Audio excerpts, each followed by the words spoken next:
जीत के बाद कप्तान हरमनप्रीत कौर, कपिल देव, महेंद्र सिंह धोनी और रोहित शर्मा के क्लब में शामिल हो गई हैं। और जिस तरह 25 जून 1983 को कपिल देव की अगुवाई वाली क्रिकेट टीम ने सारे समीकरणों को फेल करते हुए वर्ल्ड कप जीतकर इतिहास रचा था, ठीक वैसा ही कारनामा हरमनप्रीत कौर की इस नई और युवा टीम ने भी करके दिखा दिया है। भारत की इस टीम पर वर्ल्ड कप में कोई दांव नहीं लगा रहा है और जब हम इस वर्ल्ड कप में लगातार 3 मैचेस हार गए थे, तब ये कहा जा रहा था कि इस टीम का वर्ल्ड कप से भारत बाहर होना लगभग तय है। लेकिन इन लड़कियों ने हिम्मत नहीं हारी, अपने मन में भरोसे को लगातार जिंदा रखा कि इस बार के वर्ल्ड कप को जीता जा सकता है। और देखिए ये इतिहास हमने रच दिया है और ये मेहनत रंग लाई और फाइनल में दक्षिण अफ्रीका को 52 रनों से हराकर हमारी महिला क्रिकेट टीम ने सबको हैरान कर दिया।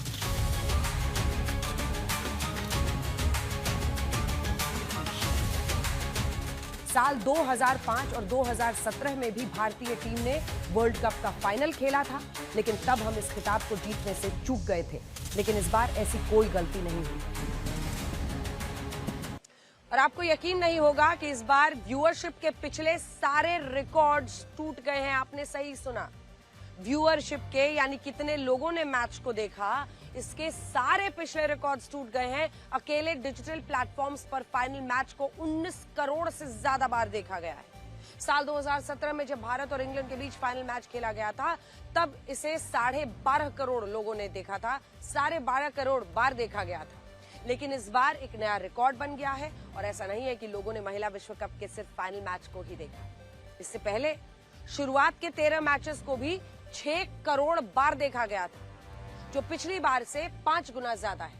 इसी वर्ल्ड कप में भारत और पाकिस्तान के बीच जो मैचेस हुए थे, उसे भी 2 करोड़ 84 लाख बार देखा गया। और मजे की बात यह है कि इस मैच में भारत की जीत हुई थी और हमारी पुरुष टीम की तरह महिला टीम ने भी पाकिस्तान के खिलाड़ियों से हाथ ही नहीं मिलाया था। एक और मजेदार बात आपको बताते हैं कि जहां भारत की महिला क्रिकेट टीम ने इस वर्ल्ड कप को जीतकर इतिहास रचा है, ठीक उसी तरह पाकिस्तान की टीम ने इस वर्ल्ड कप में अपने सारे मैचेस हारकर एक शर्मनाक रिकॉर्ड बना लिया है, एक और शर्मनाक रिकॉर्ड बना लिया। और ये भी कह रहे हैं कि पाकिस्तान का क्रिकेट बोर्ड सपने में भी कभी भारत की बराबरी नहीं कर सकता। भारत के क्रिकेट बोर्ड बीसीसीआई ने वर्ल्ड कप जीतने वाली महिला खिलाड़ियों को 51 करोड़ रुपए देने का ऐलान किया है। ये राशि आईसीसी की प्राइज मनी से भी बहुत ज्यादा है। आईसीसी से भारतीय टीम को लगभग 40 करोड़ रुपए मिलने वाले हैं, जबकि रनर अप टीम दक्षिण अफ्रीका को लगभग 20 करोड़ रुपए मिलने वाले हैं। यहाँ इस प्राइज मनी के लिए आईसीसी के अध्यक्ष जय शाह की भी खूब चर्चा हो रही है, जिन्होंने पुरुषों और महिलाओं के वर्ल्ड कप में प्राइज मनी के बीच के अंतर को बहुत कम कर दिया है। आपको यकीन नहीं होगा कि पिछले वर्ल्ड कप में सभी टीमों को मिलाकर 31 करोड़ रुपए दिए गए थे, जबकि इस बार के वर्ल्ड कप में 122 करोड़ रुपए दिए जा रहे हैं। इसका मतलब यह हुआ कि इसमें 297% की वृद्धि हुई है, 297%। और इससे इस वर्ल्ड कप में सबसे पीछे रहने वाली पाकिस्तान की महिला क्रिकेट टीम को भी लगभग 2.5 करोड़ रुपए मिलने वाले हैं। और मोहसिन नकवी का ये ध्यान से आपको ये सुनना चाहिए, जो हमारी एशिया कप की ट्रॉफी पर आज तक कुंडली मारकर मोहसिन नकवी बैठा हुआ है, ट्रॉफी चोर जिसे हम कहते हैं। वैसे इस पाकिस्तान का कुछ नहीं होने वाला है, इसीलिए इससे आगे बढ़ते हैं और आपको ये दिखाते हैं कि इस जीत के बाद हमारी महिला खिलाड़ियों के परिवार वालों ने कैसे जश्न मनाया है। और आज आप इन महिला खिलाड़ियों की कहानियों से काफी कुछ सीख सकते हैं। इनमें पहली कहानी 21 साल की शेफाली वर्मा की है, जिनके लिए बहुत सारे लोग ये कह रहे थे कि इस फाइनल मैच के लिए भगवान ने खुद उन्हें चुना है।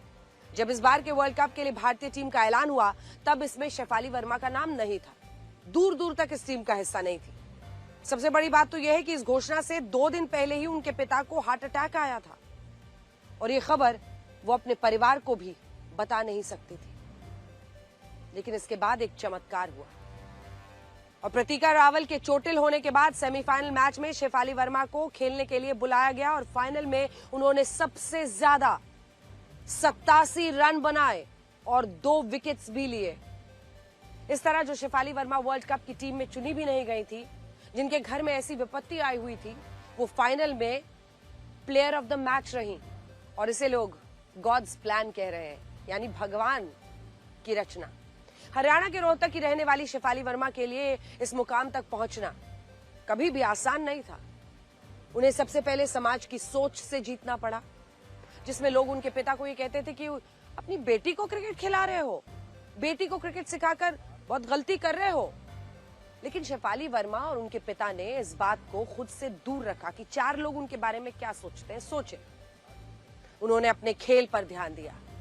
आज वो इस देश के लिए वर्ल्ड कप जीत कर लाई हैं। इस जीत का असर ये हुआ है कि छोटी छोटी बच्चियां भी ये कह रही हैं कि वो बड़े होकर शेफाली वर्मा बनना चाहती हैं। और इसी तरह की कहानी 28 साल की दीप्ति शर्मा की है, जिन्हें प्लेयर ऑफ द टूर्नामेंट चुना गया है। दीप्ति शर्मा उत्तर प्रदेश के आगरा की रहने वाली हैं। उनके लिए कहा जाता है कि उनके जैसा भाई हर किसी को मिले। दीप्ति शर्मा ने कभी नहीं सोचा था कि वो एक दिन क्रिकेट खिलाड़ी बनेंगी और भारत के लिए वर्ल्ड कप जीतेंगी।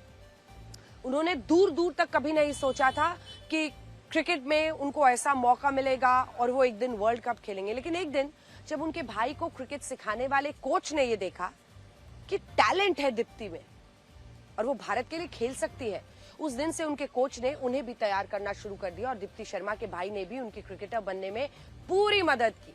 आज आप देखिए कि अगर भारत वर्ल्ड कप जीता है तो इसमें दीप्ति शर्मा की भूमिका सबसे बड़ी है। और दीप्ति पहली ऐसी ऑलराउंडर हैं जिन्होंने वर्ल्ड कप में 15 से ज्यादा विकेट और 200 से ज्यादा रन बनाए हैं और फाइनल मैच में भी उन्होंने 58 रनों की शानदार पारी खेली। दीप्ति शर्मा की मेहनत और उनके जुनून ने हर किसी को प्रेरित किया है और उनका परिवार अब भी विश्वास नहीं कर पा रहा है कि उनकी बेटी ने इतना बड़ा कीर्तिमान रचा है। सवाल यह है कि जिस तरह क्रिकेट के खेल में महिलाएं अपनी योग्यता साबित कर रही हैं और सही मायनों में महिला सशक्तिकरण हो रहा है, क्या ऐसा ही राजनीति में कभी होना चाहिए और क्यों नहीं होना चाहिए? ऐसा क्यों है कि राजनीति में महिला सशक्तिकरण के नाम पर नेताओं की पत्नियां, उनकी बेटियां, बहुएं, उनको तो चुनाव में टिकट मिल जाता है, लेकिन इसे ही कई लोग महिला सशक्तिकरण मान लेते हैं। इस बार बिहार में कुल 65 महिलाओं को चुनाव में टिकट मिला है, जिनमें से 43 महिलाएं अलग अलग राजनीतिक खानदानों से जुड़ी हुई हैं। ये मामला बहुत गंभीर है, यानी 66%, 66% महिला उम्मीदवार किसी न किसी नेता की पत्नी है, बेटी है, बहू है। आरजेडी ने 24 महिलाओं को टिकट दिया है और इनमें से 23 महिला उम्मीदवार अलग अलग राजनीतिक खानदानों से हैं। जैसे पूर्व मुख्यमंत्री दारोगा राय की पोती डॉक्टर करिश्मा राय, पूर्व विधायक मुन्ना शुक्ला की बेटी शिवानी शुक्ला, पूर्व सांसद सूरजभान सिंह की पत्नी वीणा देवी, पूर्व मंत्री राजेंद्र राय की बहू डॉक्टर एजिया यादव को आरजेडी ने चुनाव में अपना उम्मीदवार बनाया। इसी तरह बीजेपी ने भी 13 महिलाओं को टिकट दिया है, जिनमें से 10 महिला उम्मीदवार अलग अलग राजनीतिक खानदानों से हैं। इनमें पूर्व सांसद अजय निषाद की पत्नी रमा निषाद, दिवंगत नेता दिग्विजय सिंह की बेटी श्रेयसी सिंह, पूर्व विधायक विनोद सिंह की पत्नी निशा सिंह और पूर्व विधायक महेश पासवान की पत्नी कविता देवी का नाम शामिल है। जेडीयू 13 महिलाओं को टिकट दिया। इनमें भी 11 महिला उम्मीदवार अलग अलग राजनीतिक खानदानों से हैं। और इसी तरह जीतन राम मांझी के हम पार्टी जो है, लोक जनशक्ति पार्टी हो, महागठबंधन में कांग्रेस पार्टी ने भी राजनीतिक खानदानों से आने वाली महिलाओं को चुनाव में टिकट दिया। और बड़ा सवाल ये आज खड़ा होता है कि क्या आम महिलाओं की जगह राजनीतिक पृष्ठभूमि से आने वाली महिलाओं को टिकट देकर सही मायनों में महिला सशक्तिकरण है? इसे सही माना जाए? हमारे देश में महिलाओं को राजनीति में आरक्षण देने की बात होती है, केंद्र सरकार इसे लेकर कानून भी लाई, लेकिन सोचिए अगर महिलाओं की हिस्सेदारी राजनीतिक परिवारों की महिलाओं से बढ़ेगी और वहीं तक सीमित रह जाएगी, तो ये कहां तक उचित होगा? खैर, इस खबर से आगे बढ़ते हैं और आपको ये बताते हैं कि इस बिहार में इस बार अगर आप देखिए तो आम महिलाओं के बीच 10,000 रुपए की काफी चर्चा है। ये वही 10,000 रुपए हैं जो प्रधानमंत्री मोदी और मुख्यमंत्री नीतीश कुमार ने लगभग 1 करोड़ 1.5 लाख, मतलब समझ लीजिए कि 1 करोड़ 50 लाख महिलाओं को दे दिए हैं। लेकिन अब माना जा रहा है कि ये संख्या और भी बढ़ सकती है।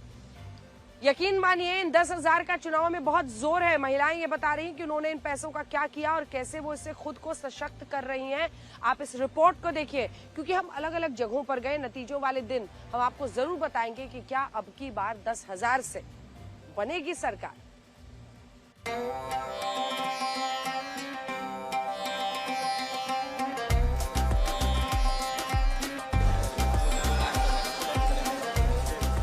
नालंदा के ही आसपास के बाहरी इलाकों में गांव के पास हम लोग मौजूद है। कहाँ से आए हैं?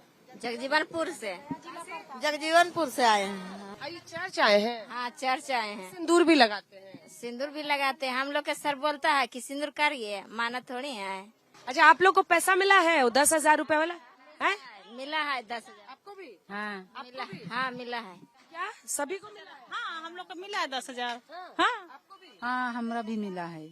पूछ पूछ के पकड़ाता है अब हम लोग के। अच्छा, ये बताइए कि आप लोग क्या किए हो? 10,000 रुपए का क्या किए? रोजगार किए।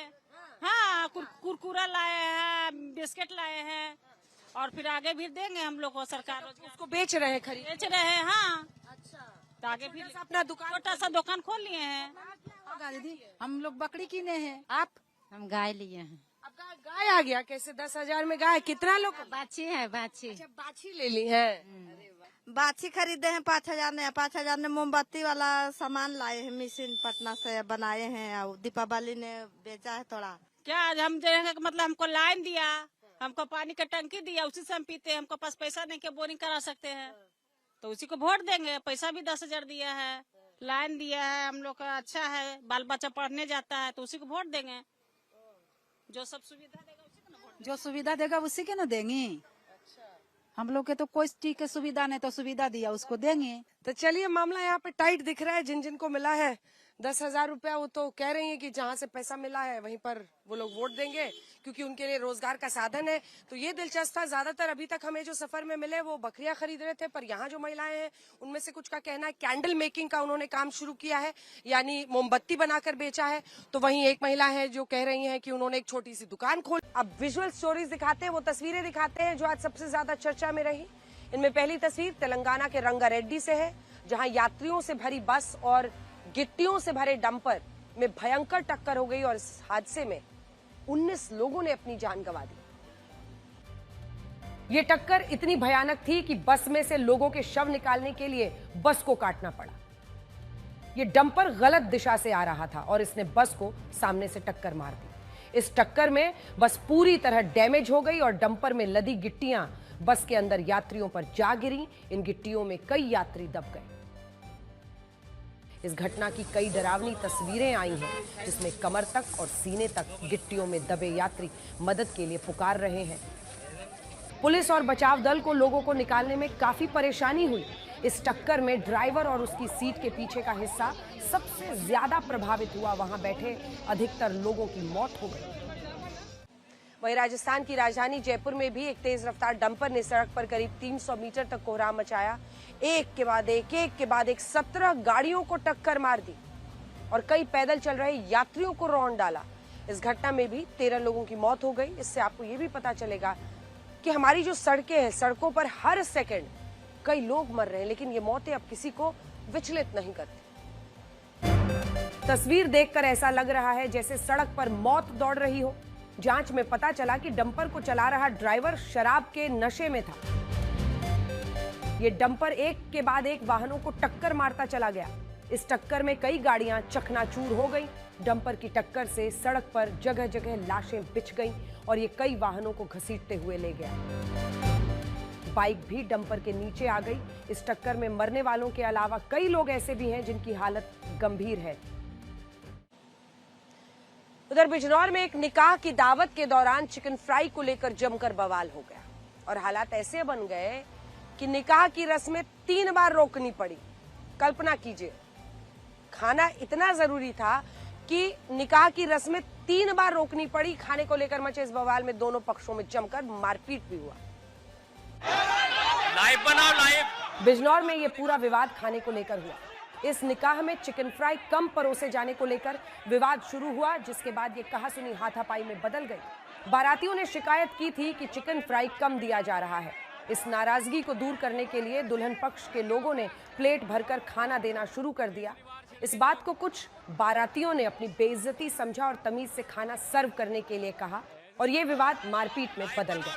इस मारपीट में करीब 15 लोग घायल हो गए। बाद में पुलिस ने यह मामला शांत कराया, लेकिन थोड़ी देर बाद फिर से हंगामा शुरू हो गया जब बारातियों ने खाना खत्म होने की शिकायत की और फिर से पुलिस को हस्तक्षेप करना। मुजफ्फरनगर जहां पर रॉन्ग साइड से आ रही कार को रोकने पर दबंगों ने ट्रैफिक पुलिसकर्मी की पिटाई कर दी और उसकी वर्दी फाड़ दी। इसके बाद हंगामा बढ़ते देख आरोपी कार छोड़कर फरार भी हो गए।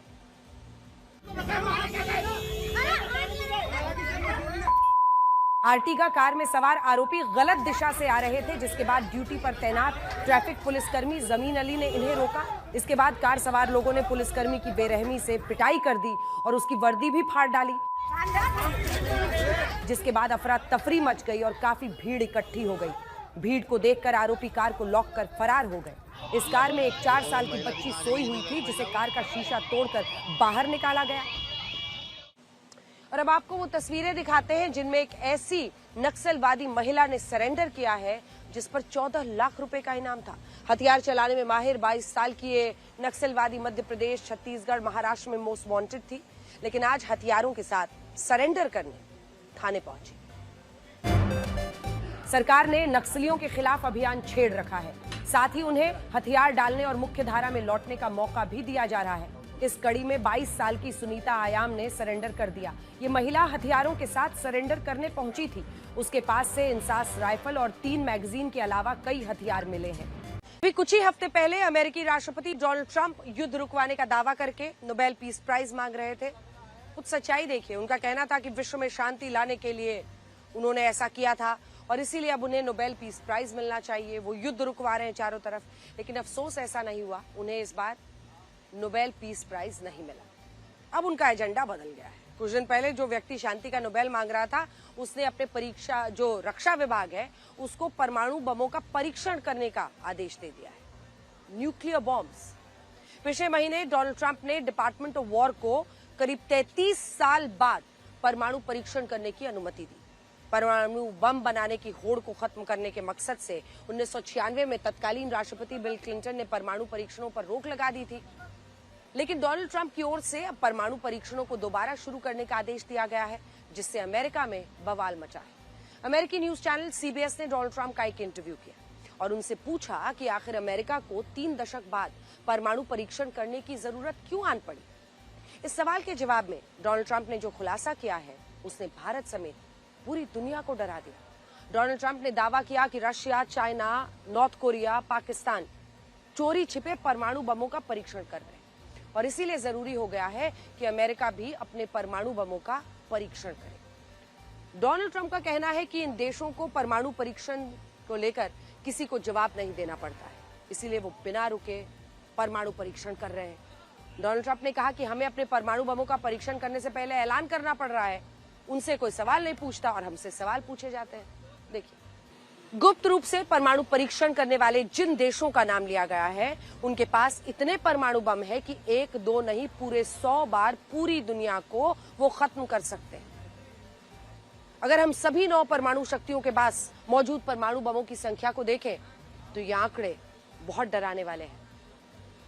सबसे ज्यादा परमाणु बम रशिया के पास है, 5459 परमाणु बम। दूसरे नंबर पर है अमेरिका, 5177 परमाणु बम। 600 परमाणु बमों के साथ तीसरे नंबर पर चाइना है। इसके बाद चौथे नंबर पर फ्रांस, जिसके पास 2901, यूके के पास 225, भारत के पास 180, पाकिस्तान के पास 170 और इजराइल के पास कम है 90 और नॉर्थ कोरिया के पास 50 परमाणु बम। डोनाल्ड ट्रंप ने Russia, China, Pakistan, north Korea का नाम लिया है और इन देशों के पास कुल मिलाकर 6279 परमाणु बम है। डोनाल्ड ट्रंप इस बात से परेशान है कि इन चारों देशों का गठजोड़ अमेरिका समेत सारे यूरोपीय देशों, दुनिया के लिए खतरनाक है। इसीलिए डोनाल्ड ट्रंप ने अपनी सेना को भी तैयारी के नाम पर परमाणु बमों का परीक्षण करने के लिए कहा है, ताकि इन देशों को एक सख्त संदेश जाए। डोनाल्ड ट्रंप के दावे ने भारत को भी सावधान कर दिया है। परमाणु परीक्षण को लेकर पाकिस्तान का नाम लेना भारत को सतर्क करने वाला बयान माना गया है। कई मौकों पर ऐसा देखा गया है कि पाकिस्तान के हुक्मरान भारत को परमाणु बम की चेतावनी देते रहे हैं। वो बार बार ये दावा करते रहे हैं कि पाकिस्तान परमाणु शक्ति है, खुलकर धमकी। ऐसे में अगर हमारा आतंकी पड़ोसी न्यूक्लियर बमों के साथ परीक्षण वाला खतरनाक खेल खेलने लगा है तो ये अच्छे संकेत नहीं। इतिहास गवाह है कि पाकिस्तान एक ऐसा देश है जो पूरी तरह से न सरकार के कंट्रोल में है, न सेना के कंट्रोल में, बल्कि वो आतंकी संगठनों और कट्टर धार्मिक मौलानाओं की विचारधारा पर चलता है। ऐसे देश द्वारा परमाणु बमों का परीक्षण जारी रखना भारत ही नहीं, दुनिया के लिए खतरनाक है।